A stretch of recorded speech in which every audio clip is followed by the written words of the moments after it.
యాకోబుకు రాసిన పత్రిక 1వ అధ్యాయము 12వ వచనమును మనమందరము కలిసి చదువుకుందాం.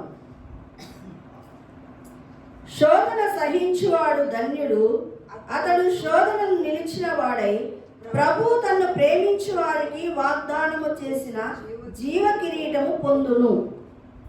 వాక్యం నిమిత్తమై చిన్న ప్రార్థన చేసుకుందాం. స్తోత్రం నైనా, పరిశుద్ధుడా, మహోన్నతుడా, మహిమగల రాజా, నీకు వందనాలు తండ్రి. ఈ దినము నైనా స్త్రీల కూడికలో నైనా చదివినటువంటి లేఖన భాగమును నైనా జ్ఞాపకం చేసుకును నైనా. ఆ మాటలు నైనా మేము నైనా నీ వినికిడిలో నైనా విని వాటి ప్రకారము నైనా మేము ఎక్కడ లోపించినామో సరి చేసుకొని మరలా ముందుకు నడుచుటకు నీ కృపను దయచేయి. నైనా నన్ను కూడా జ్ఞాపకం చేసుకోండి ప్రభువా. నూతనమైన అభిషేకముతో నైనా నీ శక్తితో నీ బలముతో నింపండి. శిలువ చాటును మరుగుపరచండి దేవా. నీ మాటలను సరైన రీతిగా విరిచి పంచి పెట్టుటకు నాకు జ్ఞానాత్మను దయచేయండి. నేను నీ యొక్క సన్నిధానంలో మేమందరము కూడా వినే భాగ్యమును మాకు కలగచేయమని యేసు నామములో అడుగుతున్నాను తండ్రి, ఆమేన్. యాకోబుకు రాసిన పత్రిక 1వ అధ్యాయము 12వ వచనమును చదువుతున్న చూడండి.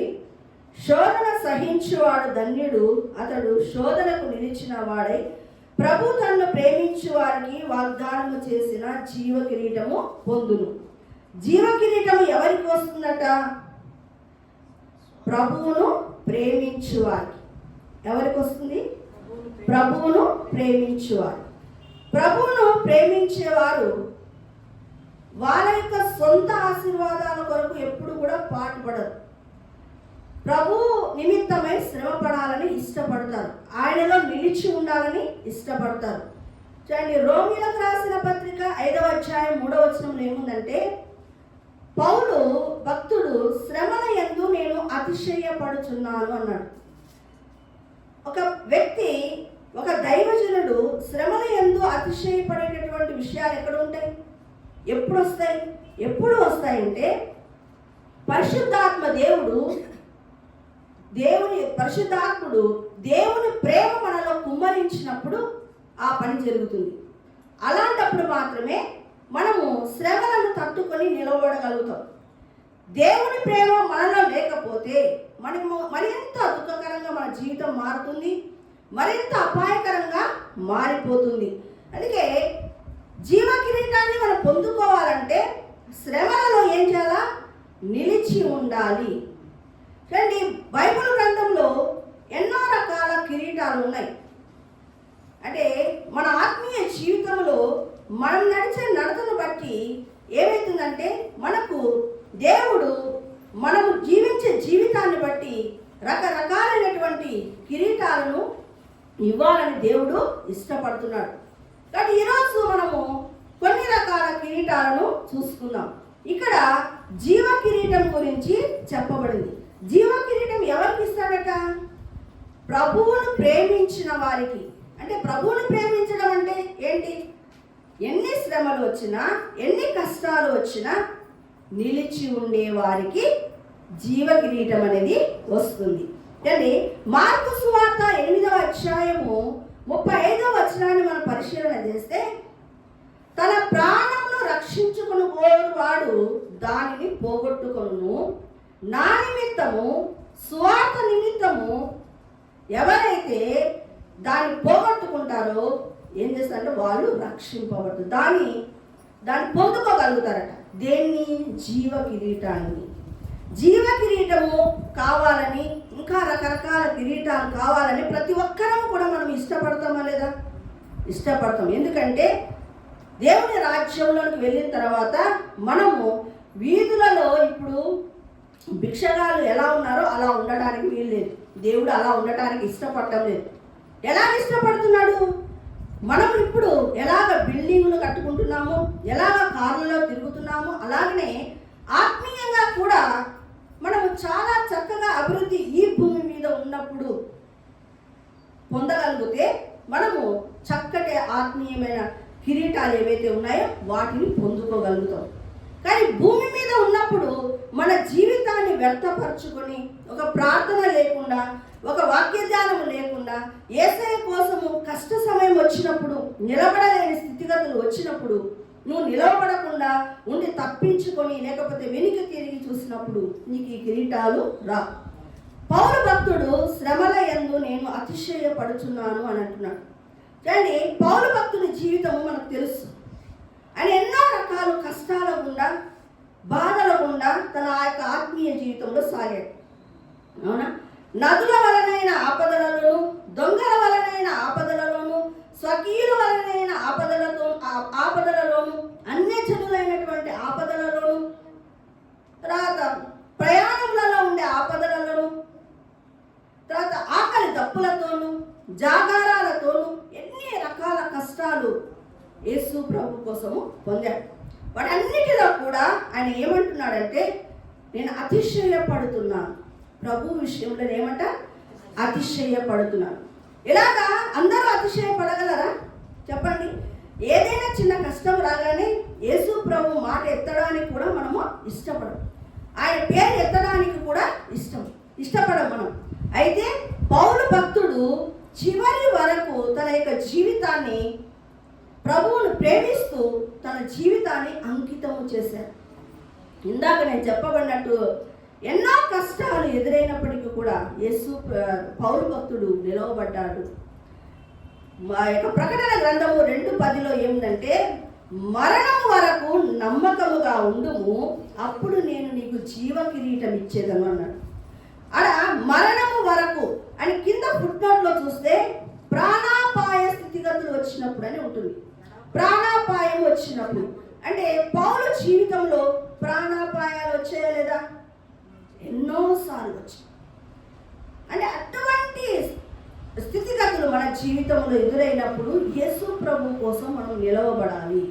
అలా నిలవబడినప్పుడు మనకి ఏమిస్తుందట? జీవ కిరీటం. అది కూడా ఎప్పటి వరకు? మరణం వరకు నమ్మకముగా ఉన్నప్పుడు. సగం మధ్యలోనే మన యొక్క ఆత్మీయ జీవితాలు దుర్భరమైపోతున్నాయి. యేసయ్య కోరుకున్నట్టుగా ఉండటం లేదు. యేసయ్య కోరుకున్నటువంటి భక్తి జీవితంలో నడవటానికి ఇష్టపడటం లేదు. రక్షణ పొందినటువంటి 1వ సంవత్సరం బాగుంటారు, 2వ సంవత్సరంలో బాగుంటారు, పరిచర్యలో పాల్గొనడంలో కానీ, ప్రార్థనలో పాల్గొనడంలో కానీ, వాక్య ధ్యానం చేయడంలో కానీ ఆసక్తి ఉంటుంది. రాను రాను ఆ ఆసక్తి ఏమవుతుంది? సన్నగిల్లిపోతుంది. పౌలు భక్తుడిలో అది జరగలేదు. ఎందుకు జరగలేదంటే ప్రభువును ప్రేమించాడు.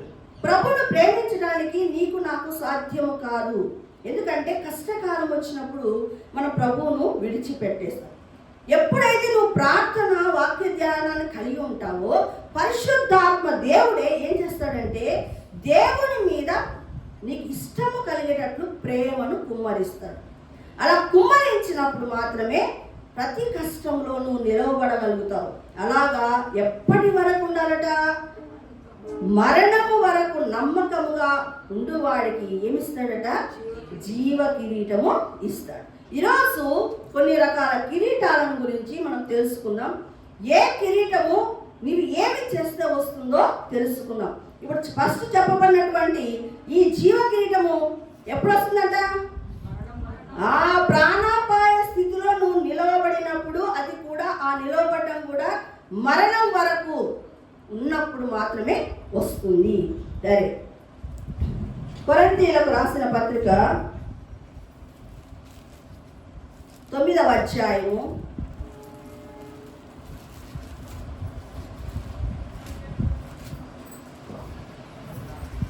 24వ వచనం నుండి చదువుతున్నాను చూడండి. పందెపు రంగమందు పరిగెత్తు వారందరూ పరిగెత్తుదురు గాని ఒక్కడే బహుమానము పొందునని మీకు తెలియదా? అటువలే మీరు బహుమానము పొందునట్లుగా పరిగెత్తుడి. మరియు పందెమందు పోరాడు ప్రతివాడు అన్ని విషయముల యందు మితముగా ఉండును. వారు క్షయమగు కిరీటమును పొందుటకును, మనమైతే అక్షయమగు కిరీటమును పొందుటకును మితముగా ఉన్నాం.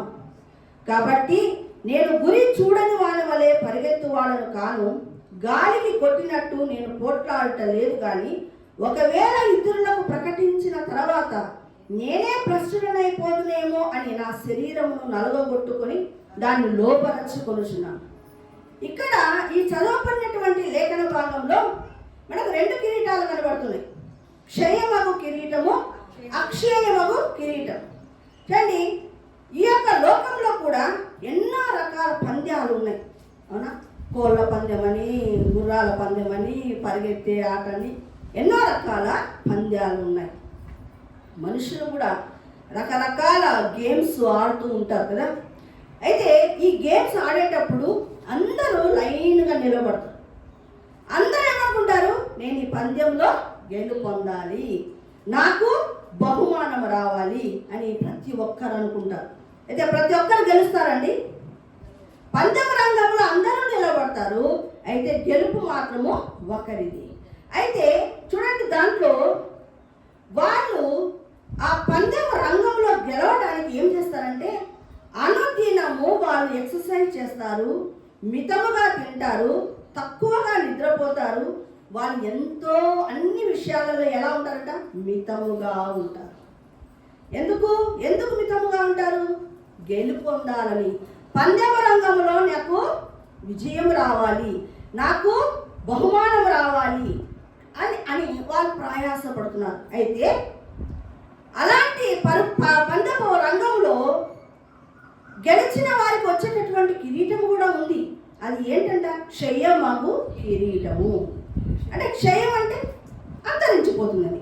ఆ కిరీటము కొన్ని రోజుల తర్వాత ఏమైపోతుంది? పాడైపోతుంది.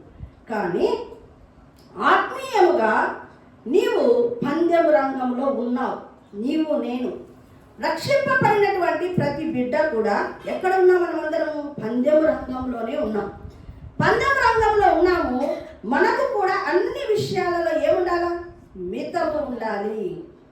తిండి విషయంలో మితం ఉండాలి, నిద్ర విషయంలో మితం ఉండాలి, ప్రార్థనలో అధికం ఉండాలి. ఏవి ఉండాలో అవి ఉంచుకోవాలి, ఏవి ఉండకూడదో వాటిని మనం కట్ చేసుకోవాలి. అక్షయ కిరీటంను పొందుకోవడానికి ఈ లోక సంబంధమైనటువంటి వ్యక్తులే క్షయమైన కిరీటం కోసం ఎంత ప్రాకులాడుతున్నారు. నిజంగా మీరు యూట్యూబ్లలో చూసినప్పుడు ఎన్ని రకాల ఎక్సర్సైజ్, వాళ్ళ బాడీని ఎలా సాధన చేస్తారో మీరు పరిశీలన చేశారా?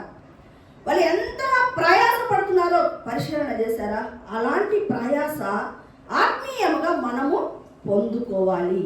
మన ప్రార్థన సాధన అలా ఉండాలి, మన వాక్య ధ్యానము అలా ఉండాలి. అలా ఉన్నప్పుడు ఏమవుతుందంటే నీవు పందెం రంగములో పరిగెత్తగలుగుతావు, గురి యొద్దకు పరిగెత్తావు. పౌలు భక్తుడు ఏం చేస్తున్నాడట? నేను ఇతరులకు ప్రకటించి ఎక్కడ భ్రష్టుడనైపోతాను అని చెప్పి తన శరీరం ఏం చేస్తున్నాడట? నలగగొట్టుకుంటున్నాడు. దేని ద్వారా? ఉపవాస ప్రార్థనలు చేసుకుంటూ తన శరీరాన్ని నలగొట్టుకుంటూ ఉన్నాడు.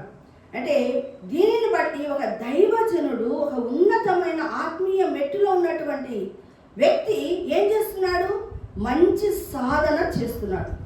పౌలు భక్తుడు తిమోతికి ఒక హెచ్చరిక ఇచ్చాడు. దైవభక్తి విషయంలో నువ్వేం చేయాలన్నా నీకు నీవే సాధకము చేసుకోవాలి. ఒక వ్యక్తి సాధకము చేయకుండా ఇతరులకు చెప్తే అది ఫలించదు.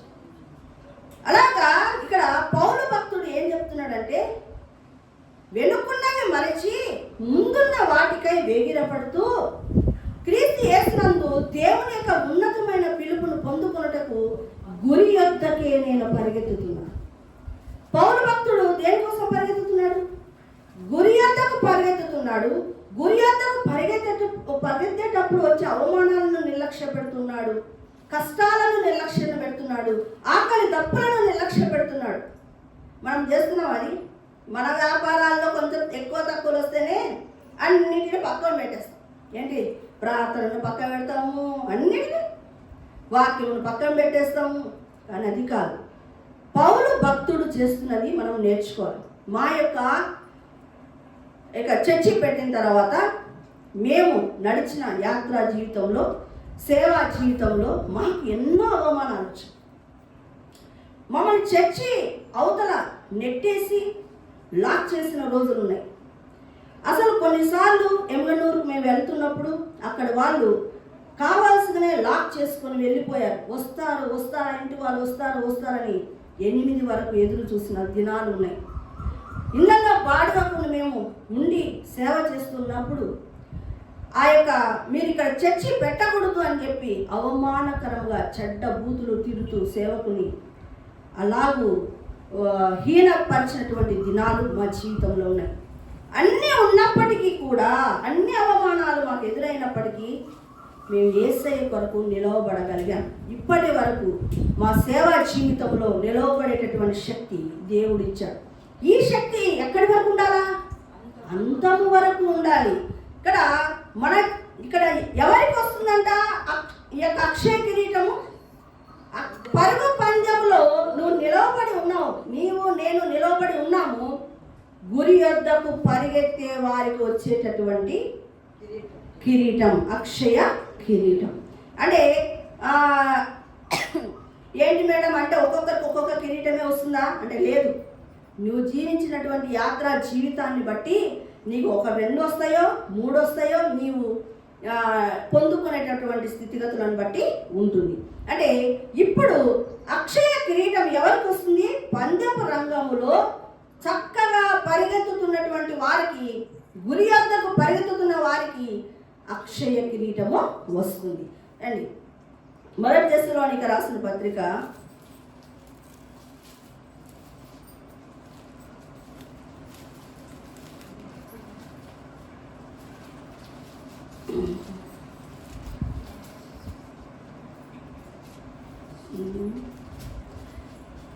2వ అధ్యాయము 19వ వచనం చదువుతున్నాను. ఏలైనగా మా నిరీక్షణ అయినను ఆనందమునైనను అతిశయ కిరీటమైనను ఏది? మన ప్రభు అయిన యేసు యొక్క రాకడ సమయమున ఆయన ఎదుట మీరే కదా. నిశ్చయముగా మీరే మా మహిమయు ఆనందమునై ఉన్నారు. ఇక్కడ ఏం కిరీటం కనబడుతుంది? అతిశయ కిరీటం. అతిశయ కిరీటము ఎవరికి వస్తుంది అంటే ఆత్మలను సంపాదించే వారికి వస్తుంది. నువ్వు ఏ కులమైనా సరే, ఏ మతమైనా సరే, నీవు ఏం చేస్తావంటే ఇతరులకు సువార్త ప్రకటించి దేవునిలోనికి నడిపించే వారికి అతిశయ కిరీటము వస్తుంది. అంటే నా అతిశయము మీరే అంటున్నాడు. ఎవరిని పట్టుకొని అంటున్నాడు? తెస్సలోనికుల వాళ్ళకు సంబంధించినటువంటి వారితో పౌలు భక్తుడు అంటున్నాడు, నా అతిశయం మీరే, మిమ్మల్ని అందరినీ నేను రక్షించుకోగలిగాను. అయితే వాళ్ళు ఎక్కడి వరకు ఉండాలంట? అంతం వరకు ఉండాలని ఆశపడుతూ ఉన్నాడట. కాబట్టి అతిశయము ఎక్కడ మనం పడాలంటే మనకున్న ధాన్యాదులను బట్టి మనం అతిశయించకూడదు. మనకున్నటువంటి ఏదో పొలాలను బట్టో ఆస్తులను బట్టో అతిశయించకూడదు. ప్రభువు నన్నే అతిశయించవాలని దేవుడు చెబుతూ ఉన్నాడు. కానీ ఆత్మలను నీవు బాగా సంపాదించావనుకో, ఇతరులకు స్వార్థ బాగా ప్రకటించావనుకో, నువ్వు దేవుళ్ళకి వాళ్ళని నడిపించావనుకో, వాళ్ళకు వచ్చేటటువంటి కిరీటము అతిశయ కిరీటం. దానియేలు రాసినటువంటి గ్రంథము 12వ అధ్యాయము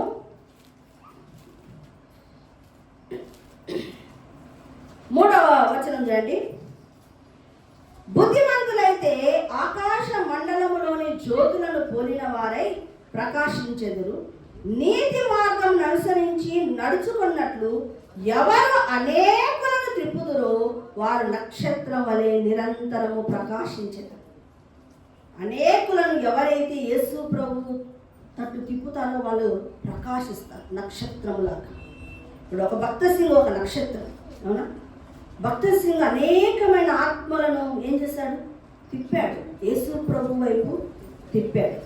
అలాగా సాధు సుందర్ సింగ్ అనేకమైన ఆత్మలను యేసు ప్రభు వైపు తిప్పాడు. అలాగా నేను కూడా ఏం చేయాలంట? అనేకమైన ఆత్మలను యేసు ప్రభు వైపు తిప్పితే వారు ఆకాశంలో జ్యోతుల్లాగా వెలిగిపోతారు, ప్రకాశిస్తారు అని అంటూ ఉన్నాడు. కాబట్టి మనమందరము కూడా ఆత్మల సంపాదన ఏం కలిగి ఉండాలా? భారాన్ని కలిగి ఉండాలి. లూకా సువార్త 15వ అధ్యాయము 10వ వచనం చూడండి. అటువలే మారు మనసు పొందు ఒక పాపి విషయమై దేవుని దూతల యొక్క సంతోషము కలుగునని మీతో చెప్పుచున్నాను. ఒక పాపి రక్షింపబడితే దేవదూతల ఎదుట దేవుడు ఏం చేస్తాడంట? సంతోషపడతాడు. దేవదూతల ఎదుట సంతోషపడతాడు. అంటే ఒక పాపి రక్షింపబడితే, అంటే ఒక ఆత్మ రక్షింపబడడం ద్వారా ఏం జరుగుతుందో చూడండి. దేవుడు సంతోషపడుతున్నాడు, దేవుని దూతలు సంతోషపడుతున్నారు. నీ ఒక నక్షత్రములాగా ఆకాశంలో ప్రకాశించేటటువంటి జీవితాన్ని కలిగి ఉంటావు. అంటే ఇక్కడ ఏంటంటే ఎవరికి అతిశయ కిరీటం వస్తుందంటే ఆత్మలను ఎవరైతే ఎక్కువగా దేవుని వైపుకు మళ్ళిస్తారో అట్టి వారికి వచ్చేటటువంటి కిరీటము అతిశయ కిరీటం. 2వ తిమోతి 4వ అధ్యాయము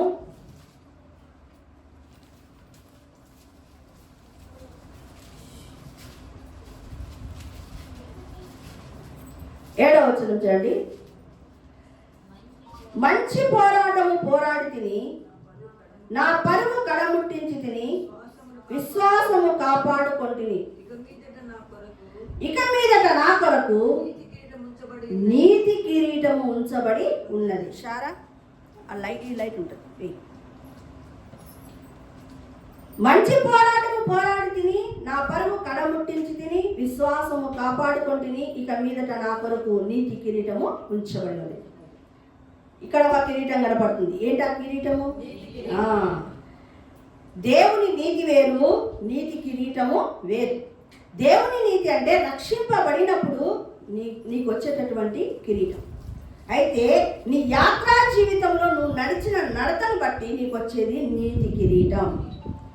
దేవుని నీతి అందరికీ వస్తుంది, కానీ నీతి కిరీటం రావడం చాలా కష్టం. ఎవరికి వస్తుందట? మంచి పోరాటం పోరాడిన వాళ్ళకు వస్తుంది. నీ పరువు కడముట్టించినప్పుడు వస్తుంది. నీ విశ్వాసాన్ని అంతవరకు కాపాడుకున్నప్పుడు వస్తుంది. అంటే ఇదంతా కూడా ఒకటే కదా మేడం? అవును, ఒకటే. అయితే నీవు ఎప్పుడైతే అంతం వరకు నిలబడి ఉంటావో నీకు నీతి కిరీటం వస్తుంది, జీవ కిరీటం వస్తుంది. నువ్వు ఆత్మలు సంపాదిస్తే అతిశయ కిరీటం వస్తుంది. పరుగు పందెంలో నువ్వు చక్కగా పరిగెత్తితే కదా నీకు అక్షయ కిరీటం కూడా వస్తుంది. అయితే నువ్వు సంపాదించుకునే దాంట్లో ఉంది అదంతా కూడా. సరే, అంటే ఇక్కడ నీతి కిరీటము అనేది ఎవరికి వస్తుందట? నువ్వు మంచి పోరాటాన్ని పోరాడినావు. నీ విశ్వాసము కష్టం వచ్చినప్పుడు తొలగిపోతుందా ఉంటుందా అనేది కూడా నువ్వు పరిశీలన చేసుకోవాలి. అలాగా విశ్వాసమును కాపాడుకుంటూ నువ్వు ఏం చేయాలని పరుగు కడముట్టించాలి. నేను చనిపోయేంత వరకు ఎలా ఉండాలి? నమ్మకముగా ఉండాలి. అలాంటప్పుడు నీకు వచ్చేదే నీతి కిరీటం. సరే, ఓకే. 1 పేతురు 5వ అధ్యాయము 3వ వచనం చదువుతున్నాను. మీకు అప్పగింపబడిన వారిపైన ప్రభువులైనట్టు మందకు మాదిరులుగా ఉండుడి. ప్రధాన కాపరి ప్రత్యక్షమైనప్పుడు మీరు వాడబారని మహిమా కిరీటము పొందుడు. ఇక్కడ ఒక కిరీటం కనబడుతుంది, వాడబారని మహిమా కిరీటం. ఈ వాడబారని మహిమా కిరీటం ఎప్పుడు వస్తుందంటే నువ్వు రక్షింపబడ్డావు, చక్కగా నీ ఆత్మీయ జీవితాన్ని నువ్వు నడుస్తున్నావు, దేవుడు నిన్ను సేవకు పిలిచాడు.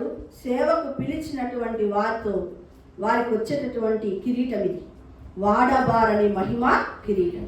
రక్షింపబడిన తర్వాత 20 సంవత్సరాలైనా 30 సంవత్సరాలైనా నీ ఆత్మీయ జీవితం ఎన్ని మరుగుజ్జులాగే ఉందంటే దేవుడు నిన్ను వాడుకోలేదు.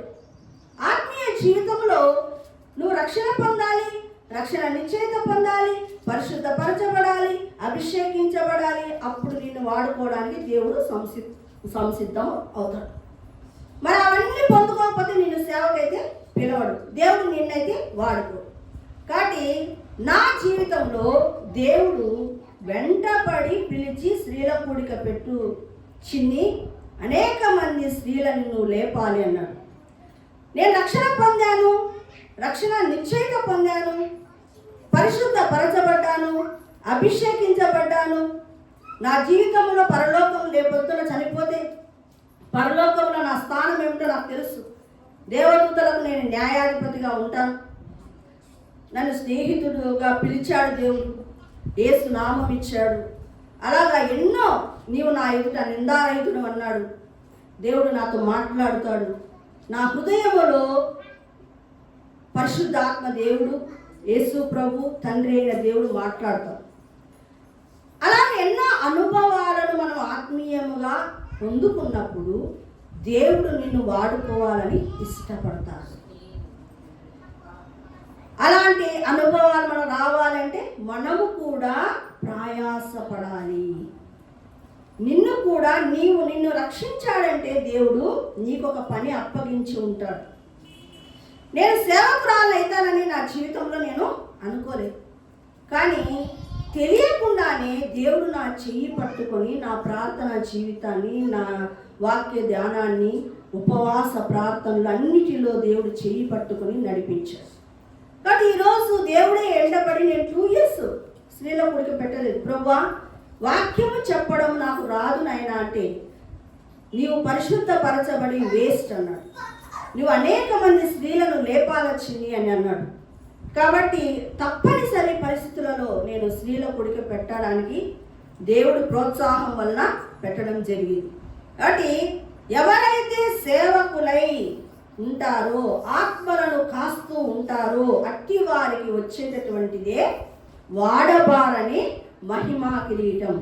అంతేకాదు, సేవకులు, నిజమైన సేవకులు, దేవుని చేత పిలుపు ఏర్పాటు కలిగినటువంటి సేవకులు ఎవరైతే ఉన్నారో వారు సేవ చేస్తున్నప్పుడు వారిని ఆర్థికంగా సహాయం చేస్తూ, వారిని ప్రోత్సహిస్తూ, ప్రార్థనలో ఎత్తిపడుతున్నటువంటి వారికి కూడా ఈ వాడబారని మహిమా కిరీటం అనేది వస్తుంది. కానీ ప్రకటన గ్రంథము 3వ అధ్యాయము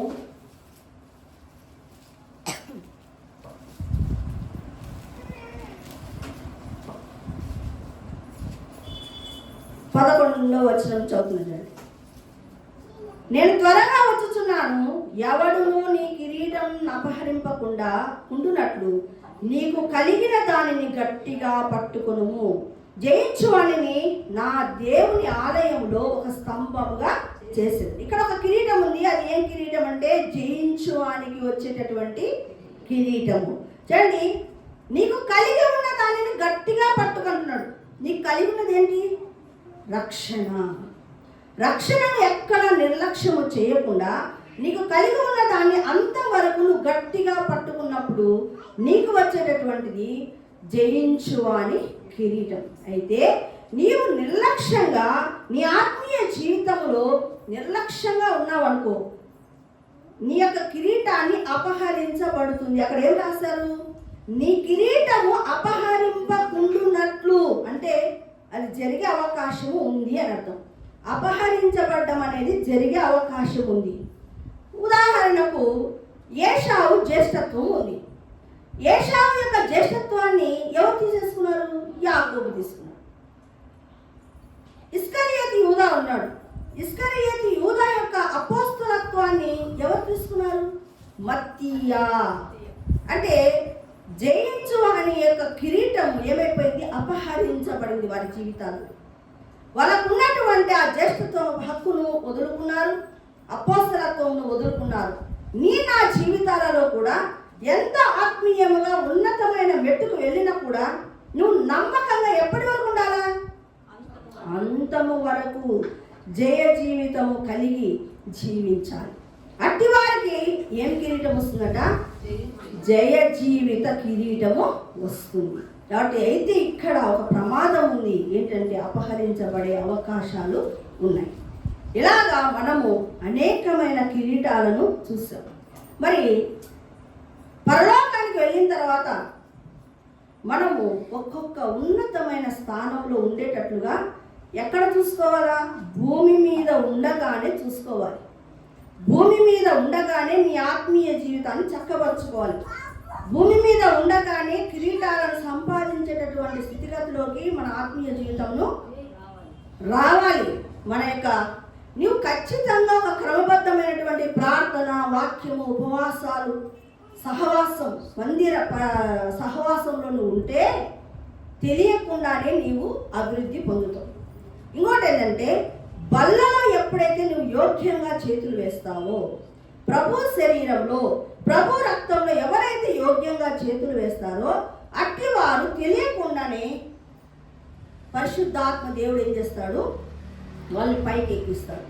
యోగ్యమైన రీతిలో ఎవరైతే కడుక్కోకుండా ఉంటారో వాళ్ళకు రోగాలు వస్తాయి, బలహీనతలు వస్తాయి, నిద్రించడాలు జరుగుతాయి. కాబట్టి ఒకసారి దేవుడు నాతో మాట్లాడింది ఏంటంటే, బల్ల విషయంలోనే నీ రక్తము నెమ్మది నెమ్మదిగా క్రీస్తు రక్తములోనికి మారుతుంది.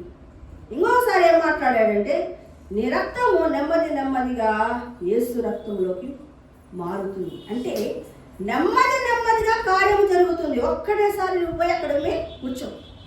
నీ జీవితంలో నెమ్మది నెమ్మదిగానే నువ్వు ఆత్మీయంగా తెలియకుండానే ఎదగాలి. అలా ఎప్పుడు ఎదగలుగుతావు? నువ్వు బల్లలో యోగ్యంగా చేతులు వేసినప్పుడు తప్పిదాలు జరుగుతాయి. నా జీవితాలలో తప్పిదాలు జరుగుతాయి. అయితే వాటిని యథార్థమైన యోగ్య ప్రవర్తనతో మనం కడుగుకొని బల్లలో యోగ్యంగా చేతులు వేయాలి. అంటే ఇతరులను విచ్చలవిడిగా మాట్లాడి వాటిని కడుక్కోకుండా మళ్ళీ బల్లలో చేతులు వేస్తూ ఉంటారు. హృదయంలో తిట్టుకుంటూ బలలో యోగ్యంగా చేతులు వేస్తారు, అంటే అయోగ్యంగా చేతులు వేస్తుంది. ఇలా చేసినప్పుడు ఏమైపోతుందంటే బలహీనత వస్తుంది. బలహీనత నీకు వస్తుంది అనగానే నువ్వు అలర్ట్ అయిపోవాలి. ఎక్కడో నాకు ఫాల్ట్ జరిగింది, వెంటనే నువ్వు కడుక్కొని సరి చేసుకొని, యేసయ్య నా జీవితంలో తప్పు జరిగిపోయిందని సరి చేసుకుంటే యేసయ్య నేను ఏం చేస్తాడు? మరలా శుద్ధీకరించి మరలా నీ నడకను ప్రారంభించేటట్లు చేస్తాడు. కాబట్టి ఈ దినము ఎన్నో రకాల కిరీటాలను గురించి మనం తెలుసుకున్నాం. ఆ కిరీటాలను మనం రేపొద్దున పరలోకానికి వెళ్ళినప్పుడు పొందుకోవాలంటే భూమి మీద ఉండగానే మనము పందెపు రంగంలో ఉన్నాము. చక్కగా పరిగెత్తాలి. చక్కగా ఎట్లా పరిగెత్తగలము? పరిశుద్ధాత్మ దేవుని సహాయం. నాకు చేత కాదు ప్రభువా, నన్ను నడిపించు అంటే పరిశుద్ధాత్మ దేవుడు నిన్ను చక్కగా నడిపిస్తాడు. అప్పుడు నువ్వు ఆత్మీయంగా చక్కగా ఎదగగలుగుతావు. కాబట్టి ఈ మాటలు విన్న మనమందరం కూడా వేటి విషయంలో లోపించాం, ఇంకా మనం ఎలాగ మన ఆత్మీయ జీవితాన్ని చక్కబరుచుకోవాలో చూసుకొని ప్రార్థన చేస్తున్నాం. స్తోత్రం నాయనా, పరిశుద్ధుడా, మహోన్నతుడా, మహిమగల రాజా, నీకు వందనాలు, స్తోత్రములు నాయన.